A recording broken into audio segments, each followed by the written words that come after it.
Hello everyone, I welcome you all to this incredible platform of Indologers. तो आज के इस वीडियो में हम डिस्कस करेंगे MCQs for group D exam 2026।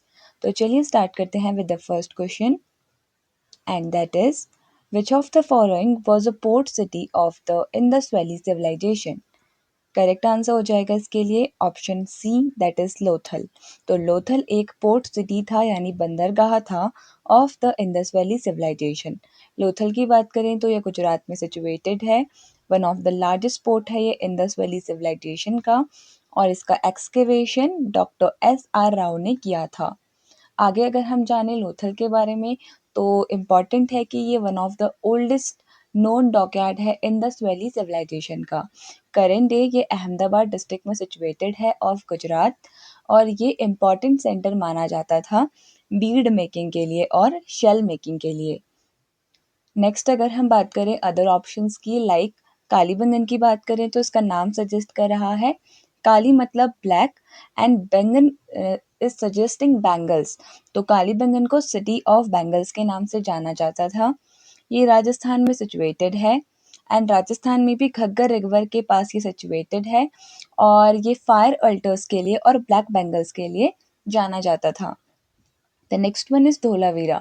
Dholavira की बात करें तो ये भी कच्छ गुजरात में ही सिचुएटेड है और ये यूनेस्को वर्ल्ड हेरिटेज साइट भी बना था कब 2021 में। मूविंग फॉरवर्ड अगर हम बात करें राखीगढ़ी की तो Rakhigarhi one of the largest Indus Valley civilisation की साइट है जो इंडिया में डिस्कवर हुई है और ये हरियाणा स्टेट में सिचुएटेड है। नेक्स्ट क्वेश्चन देख लेते हैं and that is which of the following sages of ancient India wrote Mimamsa Sutra? Correct answer for this question will be option A that is Jaimini। तो मुनि जैमिनी इन्होंने लिखा था मीमांसा सूत्रा को। This is an important point to note. Moving forward अगर हम बात करें Indian philosophies and their propounders so the first one is Samkhya philosophy. Samkhya दर्शन जो था इसके जो प्रोपाउंडर थे वो थे कपिल मुनि। देन योग दर्शन की बात करें तो योग दर्शन के प्रोपाउंडर थे पतंजलि। न्याय दर्शन की बात करें तो ऋषि गौतम। देन वैशेषिक की बात करें सो कानदा एंड पूर्व मीमांसा सूत्र के प्रोपाउंडर थे जैमिनी मीमांसा एंड उत्तर मीमांसा सूत्र के फाउंडर थे भद्रयान। ये भी इम्पॉर्टेंट है। मूविंग फॉरवर्ड अगर हम बात करें अदर इम्पॉर्टेंट पॉइंट्स की related to the options like अगर बात करें चरक की तो चरक इनको फादर ऑफ इंडियन मेडिसिन के नाम से जाना जाता है एंड भद्रयान की बात करें तो उत्तर मीमांसा फिलॉसफी के ये प्रोपाउंडर थे एंड पाणिनि की बात करें तो इन्होंने अष्टाध्यायी को लिखा था। ऑल्सो इन्हें फादर ऑफ संस्कृत ग्रामर के नाम से जाना जाता है। Next question Which of the following Mauryan rulers did Seleucus fight against in the Seleucid-Mauryan War? Correct answer for this question will be option A that is Chandragupta Maurya। तो Seleucus Nicator ने चंद्रगुप्त मौर्य के खिलाफ battle लड़ा था around 305 से लेकर 303 BCE के बीच में। चंद्रगुप्त मौर्य की बात करें so he is the founder of the Mauryan empire. आगे अगर हम बात करें अदर ऑप्शंस की तो संप्राति की बात करें तो संप्राति के कौन था? संप्राति ग्रैंडसन था अशोका का। तो अशोका का पोता था and he was patronage of Jainism को ये फॉलो करता था। अशोका की बात करें तो ये थर्ड मौर्यन रूलर थे और इन्होंने कलिंगा वॉर को भी लड़ा था एंड कलिंगा वॉर कब हुआ था तो 261 BCE में ये हुआ था और कलिंगा वॉर के बाद अशोका ने धम्मा को अडॉप्ट कर लिया था। दशरथ की बात करें तो दशरथ भी ग्रैंडसन थे अशोका के and also he was the successor of Ashoka. Next question which poet of ancient India composed Meghdoot? Correct answer हो जाएगा इसके लिए option A that is Kalidas. तो कालिदास ने कंपोज किया था मेघदूत या फिर मेघदूतम को। कालिदास की बात करें तो इनकी इंपॉर्टेंट राइटिंग्स हैं Meghdoot, Raghuvamsham and Kumarasambhavam. These are the important writings of Kalidas. इसके अलावा इन्होंने ऋतु संहार नाम का जो टेक्स्ट है इसको भी लिखा था ऋतु संहारा। एंड देन मूविंग फॉरवर्ड अगर हम बात करें व्यास, महर्षि व्यास की, तो इन्होंने महाभारत की रचना की थी। रवि कीर्ति की बात करें तो रवि कीर्ति ऐहोल इंस्क्रिप्शन यानी चालुक्य डायनेस्टी के कोर्ट पोएट थे। एंड हरिसेन की बात करें तो हरिसेन ने प्रयाग प्रशस्ति लिखी थी। और प्रयाग प्रशस्ति किससे एसोसिएटेड है?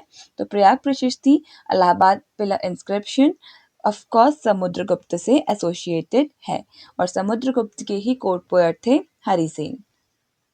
Next question, who started the Mansabdari system in the Mughal administrative system?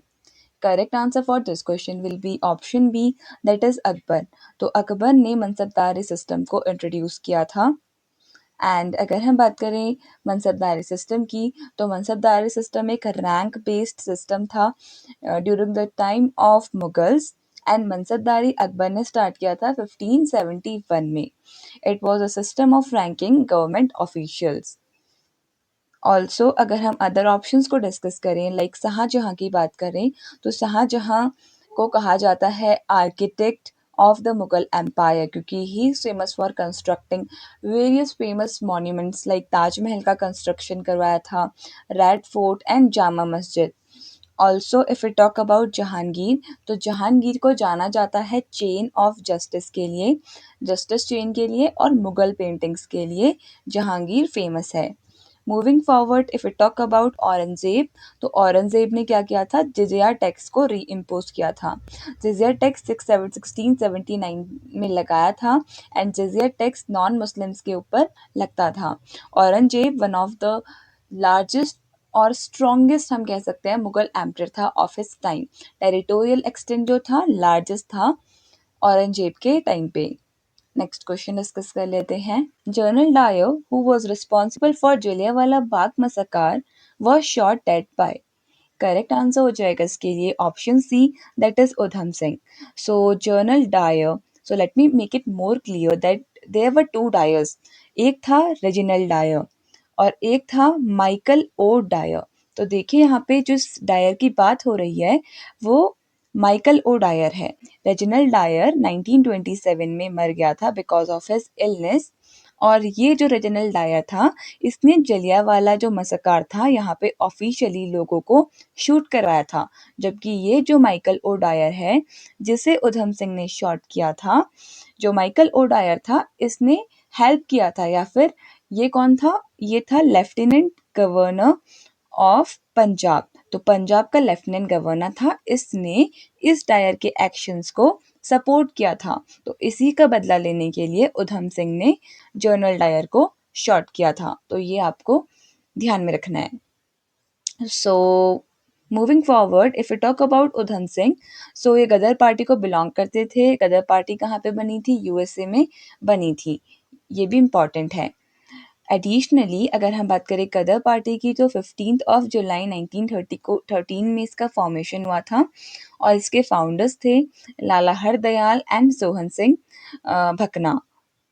Moving forward if you talk about other options, like Hasrat Mohani की बात करें, तो हसरत मोहिनी ने 1921 में इंकलाब जिंदाबाद का नारा दिया था, इंकलाब जिंदाबाद।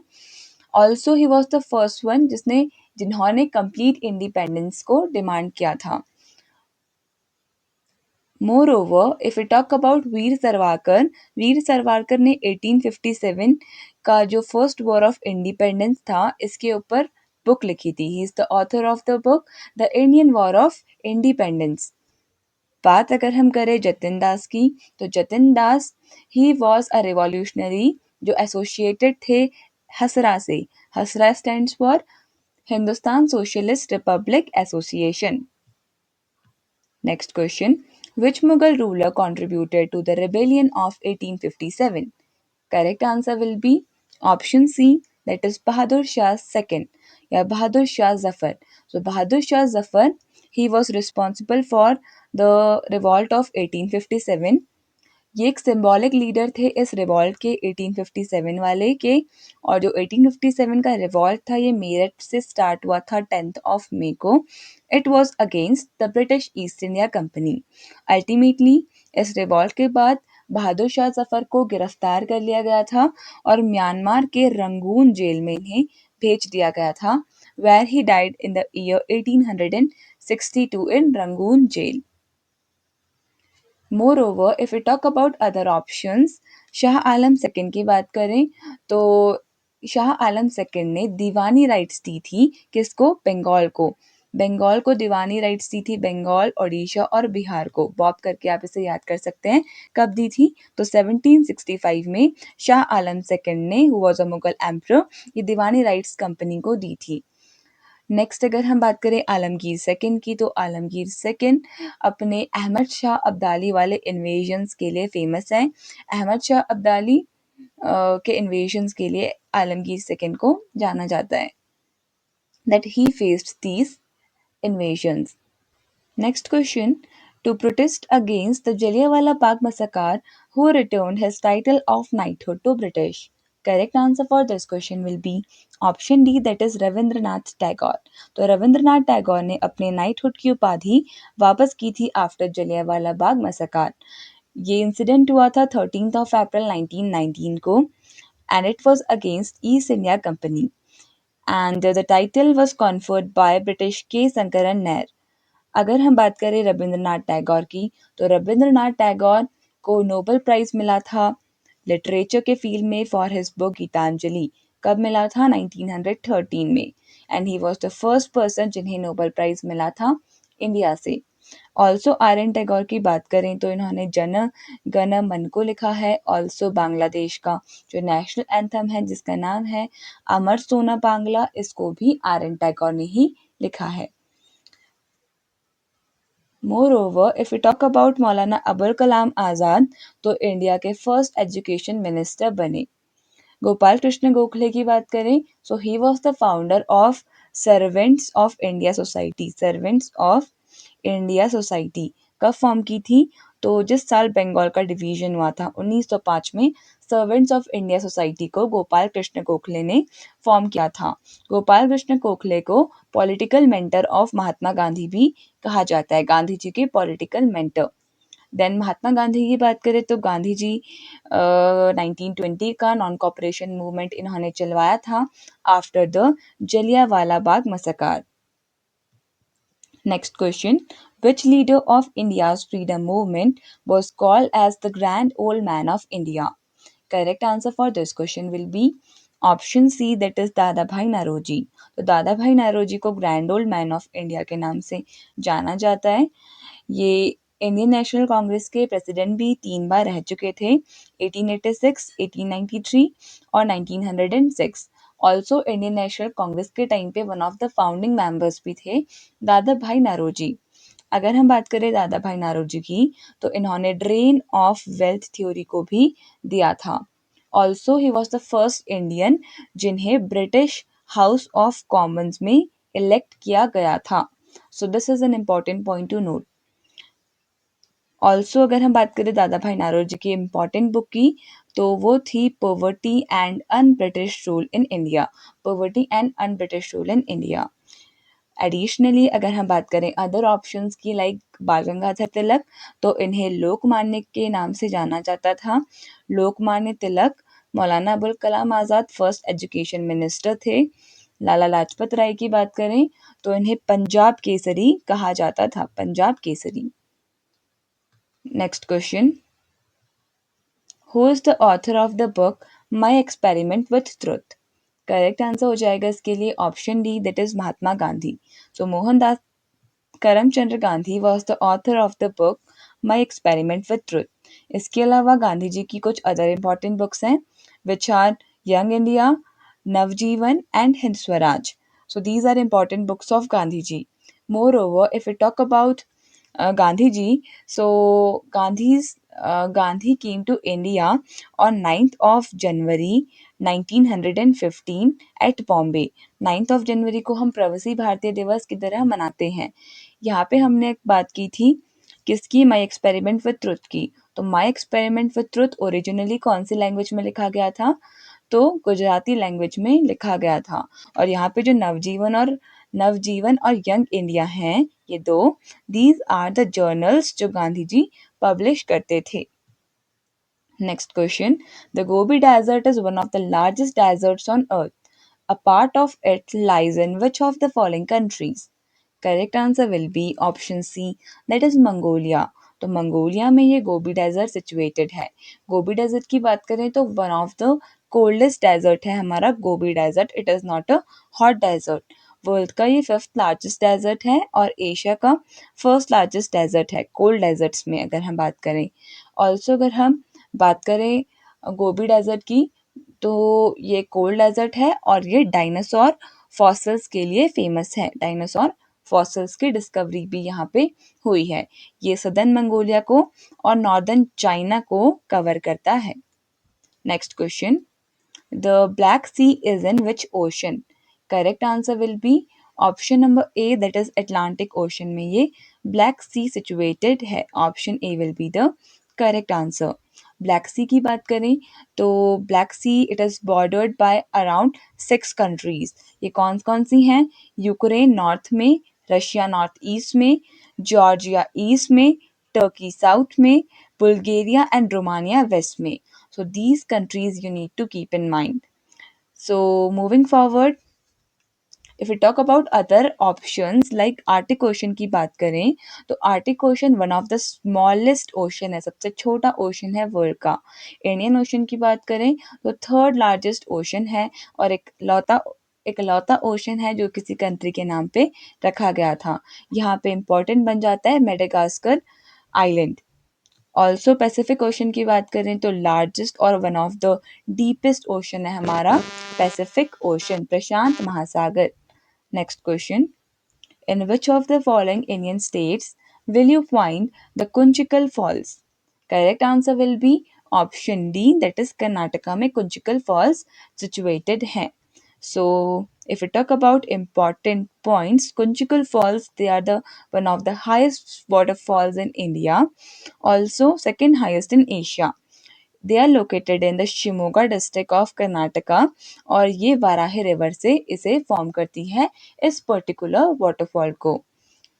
और इसके अलावा एक इम्पॉर्टेंट चीज़ ये है कि यहाँ पे इस पे मानी डैम भी सिचुएटेड है। Money dam is situated on this particular river. Next question, where in India can we find the Jarawa and Onge tribes? Correct answer will be option B, that is Andaman and Nicobar Islands में ये Jarawa and Onge tribes मिलती हैं। Option 20 के लिए सही answer हो जाएगा। Andaman and Nicobar islands में भी अगर हम बात करें जो हमारी जरावा ट्राइब है ये मिडिल और सदर्न अंडमान आइलैंड्स में मिलती है, जबकि हमारी जो ओंगे ट्राइब है ये लिटिल अंडमान आइलैंड्स में मिलती है। And these tribes are traditionally hunter gatherers and both of these tribes ये किसके अंडर आती हैं? PVTGS के अंडर आती हैं। अब ये PVTGS क्या है? P stands for particularly vulnerable tribal groups, PVTGs। So next question देख लेते हैं। The north-south corridor, which is a part of Golden Quadrilateral Highway, connects which of the following two cities in India? Correct answer for this question will be option A, that is Srinagar और कन्याकुमारी को ये golden quadrilateral connect करता है। So option A इसके लिए सही answer हो जाएगा। अगर हम इस की लेंथ की बात करें तो अराउंड 4000 किलोमीटर्स का इसका लेंथ है and it was a part of NHDP project यानी नेशनल हाईवे डेवलपमेंट प्रोजेक्ट का ये पार्ट था and it was constructed by NHAI यानी national highway authority of India ने इसे कंस्ट्रक्ट करवाया था। Next question, the passageway which has been renamed as Atal tunnel passes through dash pass. तो हमें बताना है कि अटल टनल ये किससे के थ्रू पास करता है, कौन से पास के थ्रू पास करता है। करेक्ट आंसर हो जाएगा इसके लिए option number B, that is Rohtang pass. तो रोहतंग पास के थ्रू ये जो हमारा अटल टनल है ये पास करता है। सो अटल टनल की बात करें so it passes under the Rohtang pass which is located in Himachal Pradesh में situated है। अटल टनल का जो ये नाम है it is named after our former prime minister who was Atal Bihari Vajpayee और इसका इनॉग्रेशन 2020 में हुआ था। इसकी लेंथ की बात करें तो अराउंड 9 किलोमीटर की इसकी लेंथ है और लॉन्गेस्ट हाईवे टनल है ये वर्ल्ड का जो लॉन्गेस्ट हाईवे टनल है, जो अबव 10,000 फीट्स ऊपर सिचुएटेड है। तो ये भी इम्पॉर्टेंट चीज़ है। नेक्स्ट क्वेश्चन डिस्कस कर लेते हैं। बिफोर दिस अगर हम यहाँ पे पासेस की बात करें, लाइक अघल पास की बात करें, तो ये काराकोरम रेंज में सिचुएटेड है एंड स्पेशली हम बोल सकते हैं लद्दाख में ये सिचुएटेड है। द नेक्स्ट वन इज जिलेप्ला पास। जिलेप्ला पास ये सिक्किम में सिचुएटेड है एंड सिल्क रूट के लिए ये जाना जाता था। It was a part of historic silk route. Shipkila pass की बात करें तो शिपकिला पास ये हिमाचल प्रदेश में ही सिचुएटेड है। Next question, what is the source of natural energy of hot springs at Manikaran in Himachal Pradesh? Correct answer होगा इसके लिए option number A, that is geothermal energy. तो जियोथर्मल एनर्जी ही रिस्पॉन्सिबल होती है हॉट स्प्रिंग्स के लिए, specially जो मणिकरण हिमाचल प्रदेश का हॉट स्प्रिंग है इसके लिए जियोथर्मल एनर्जी ही रिस्पॉन्सिबल है। मणिकरण हॉट स्प्रिंग्स की बात करें तो ये हिमाचल प्रदेश की कुल्लू डिस्ट्रिक्ट में सिचुएटेड है। कौन से रिवर के अलॉन्ग सिचुएटेड है? तो हिमाचल प्रदेश की जो पार्वती रिवर है यहाँ पे ये सिचुएटेड है। जो जियोथर्मल एनर्जी होती है बेसिकली ये अर्थ के इंटीरियर पार्ट से जनरेट होती है। यहाँ पे वाटर का टेम्परेचर अराउंड 80 से लेकर 90 डिग्री सेल्सियस तक हो जाता है। और अगर हम बात करें मणिकरण की हॉट स्प्रिंग्स की, तो ये फेमस पिलग्रिमेज साइट्स भी हैं हिंदूज और सिख की, और ये एक एग्जाम्पल है नेचुरल हॉट स्प्रिंग वाटर का। This you need to keep in mind. If we talk about other kind of energies like biomass energy कैसे जनरेट होती है आपसे पूछा जाए तो ऑर्गेनिक मैटर से ये जनरेट होती है, जैसे कि बची हुई क्रॉप्स जो होती हैं, क्रॉप रेजिड्यू या फिर वुड जो होता है एंड एनिमल वेस्ट जो है, इससे हम बायोमास एनर्जी को जनरेट कर सकते हैं। थर्मल एनर्जी की बात करें, देखिए थर्म वर्ड का मतलब ही हीट होता है, तो thermal energy is a kind of heat energy. तो थर्मल एनर्जी भी एक काइंड ऑफ जियोथर्मल एनर्जी ही है। If you talk about hydro energy, तो hydro it is associated with water, तो फ्लोइंग वाटर या फिर फॉलिंग वाटर के वजह से जो एनर्जी बनती है that is hydro energy. Next question. Dadabhai Naoroji was the first person to discuss the concept of dash in pre-independence India. Correct answer हो जाएगा ऑप्शन ई, यानी पॉवर्टी लाइन की बात की थी दादा भाई नारोजी ने for the first time independence से पहले ही। इनकी जो हमने देखी थी ड्रेन ऑफ वेल्थ थ्योरी इन्होंने प्रपोज की थी, और poverty and un British rule in India को इन्होंने इस बुक को इन्होंने लिखा था।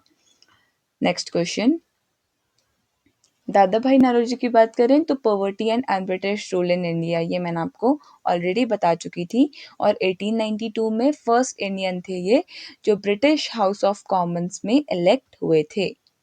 Next question, if cash reserve ratio decreases the credit creation will. तो सबसे पहले तो हम जानेंगे कि कैश रिजर्व रेशियो क्या होता है। तो CRR इसे कहते हैं, शॉर्ट फॉर्म है इसका कैश रिजर्व रेशियो। ये परसेंटेज ऑफ डिपॉजिट होता है जो बैंक को रखना होता है विथ RBI। तो जितने भी अदर बैंक्स हैं इंडिया में उनको सर्टेन अमाउंट ऑफ डिपॉजिट रखना होता है RBI के साथ, जिसको CRR कहा जाता है, that is cash reserve ratio. एक इम्पॉर्टेंट चीज़ है इससे रिलेटेड कि CRR की जो मॉनेटरी पॉलिसी है, it basically it CRR is a quantitative monetary policy of RBI only, और यहाँ पे कोई भी इंटरेस्ट नहीं पे करती है RBI CRR बैलेंस पे, ये चीज़ इंपॉर्टेंट है। ऑल्सो एक कॉन्सेप्ट है दैट इज अगर CRR डिक्रीज होता है तो क्रेडिट क्रिएशन क्या होता है, इंक्रीज होता है। These two are inversely proportional, CRR is inversely proportional to the credit creation, CC के इनवर्सली प्रोपोर्शनल है। तो अगर हमसे पूछा है कि अगर हमारा कैश रिजर्व रेशियो डिक्रीज होगा तो क्रेडिट क्रिएशन क्या होगा, इंक्रीज होगा, तो ऑप्शन ए इसके लिए सही आंसर हो जाएगा। Next question is the Swachh Bharat mission SBM was launched in which year? Correct answer हो जाएगा 2014। इसका एम था to fulfil the vision of cleaner India as a tribute to Mahatma Gandhi, और इसे प्राइम मिनिस्टर नरेंद्र मोदी जी ने लॉन्च किया था, और इसका एम था clean and open defecation free India. Next question. Ionizing has dash sufficient energy to affect the atoms in living cells and thereby damage their genetic material. तो देखिए आयनाइजेशन एनर्जी क्या होती थी हमारी केमिस्ट्री में, तो आयनाइजेशन एनर्जी क्या होती थी, उसके पास इनफ एनर्जी होती है जिससे वो रिमूव कर सकती है इलेक्ट्रॉन्स को फ्रॉम एटम्स। तो एटम से इलेक्ट्रॉन निकालने की जो पावर होती थी वो कौन सी पावर होती थी, आयनाइजेशन पावर। तो ionisation is basically related with radiation यहाँ पे। तो ऑप्शन सी इसके लिए सही आंसर हो जाएगा। सो आयनाइजेशन रेडिएशन इसके लिए सही आंसर हो जाएगा, और ये क्या कर सकता है, डीएनए और जेनेटिक मटेरियल को भी डैमेज कर सकता है। Next question. Raman wants to use rear view mirror in his vehicle. What type of mirror should he choose for this? तो देखिए जितनी भी व्हीकल्स होती हैं, गाड़ियाँ होती हैं, यहाँ पे जो मिरर लगता है वो कॉन्वेक्स मिरर होता है, क्योंकि कॉन्वेक्स मिरर क्या करता है, हमें वाइड व्यू प्रोवाइड करता है, हमें वर्चुअल इमेज देता है, यानी कि virtual image behind the mirror देगा, इरेक्ट देगा, बिल्कुल सीधी देगा। अगर ऐसा है तो ऐसा ही बनेगा, ठीक है। तो बिल्कुल इरेक्ट देता है और डिमिनिश थोड़ा स्मॉलर साइज में देता है। तो इसलिए कॉन्वेक्स मिरर्स को यूज़ करते हैं हम गाड़ियों में। तो ऑप्शन ए इसके लिए सही आंसर हो जाएगा। अगर आपसे पूछा जाए कि मेकअप मिरर्स या फिर डेंटिस्ट कौन से मिरर यूज़ करता है, तो डेंटिस्ट यूज़ करता है कॉनकेव मिरर। मेकअप मिरर और ये डेंटिस्ट वाले जो मिरर्स होते हैं, शेविंग मिरर्स होते हैं, ये होते हैं हमारे concave mirrors. Next question. The size of the image formed by plane mirror is always dash to the object. Correct answer हो जाएगा इसके लिए ऑप्शन नंबर ए, यानी कि इक्वल। तो जो हमारा प्लेन मिरर होता है ये इक्वल साइज के ऑब्जेक्ट को बनवाता है और इक्वल डिस्टेंस पे बनाता है। लाइक अगर यहाँ पे 50 सेंटीमीटर डिस्टेंस है तो मिरर के पीछे भी ये 50 सेंटीमीटर दूर ही बनेगी हमारी इमेज। नेक्स्ट क्वेश्चन देख लेते हैं। तो ऑप्शन इसके लिए सही आंसर हो जाएगा कि प्लेन मिरर हमेशा वर्चुअल इमेज बनाता है बिहाइंड द मिरर, इक्वल होती है ऑब्जेक्ट के और इरेक्ट होती है, यानी स्ट्रेट होती है और अपराइट होती है। Next question. Gold and copper happen to absorb dash and violet light leaving yellow light. Correct answer हो जाएगा इसके लिए ब्लू लाइट। तो ब्लू लाइट और वॉयलेट लाइट को गोल्ड और कॉपर जैसे जो मेटल्स हैं ये अब्जॉर्ब करते हैं, और येलो लाइट को ये एमिट करते हैं जो इनका ओरिजिनल कलर होता है। Next question. The process of transformation of substance in a gaseous state into liquid state due to change in pressure or temperature of the substance is called as. Correct answer हो जाएगा इस question के लिए option number B, that is condensation. तो condensation एक ऐसी process होती है जहाँ पे गैस कन्वर्ट होती है किसमें, लिक्विड स्टेट में, वो होता है हमारा कंडेंसेशन। अगर लिक्विड गैस में कन्वर्ट होता है तो वो होता है हमारा एवेपोरेशन। सो ऑप्शन बी इसके लिए सही आंसर हो जाएगा। So with this we come to an end of this video. I hope आपको ये वीडियो पसंद आया होगा। So thank you so much for watching this video and I would like to wish you all the very best for your coming examinations.